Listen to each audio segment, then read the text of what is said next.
उल्कामुक राजा होता महाथोर, तयाची पत्नी होती सुंदर. नदी किनारी एकदा त्यांनी घातली महापूजा दोघांनी.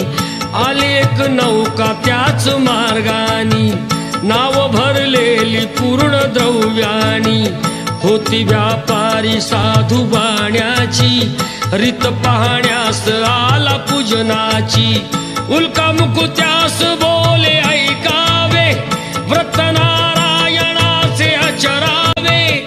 मनोइच्छित फळ मागावे, चरणी श्रीहरीच्या लागावे. घराशी आला वाणी परतून, तयाची पत्नी होती शीलवान. तयास नव्हते काही संतान, केला नवस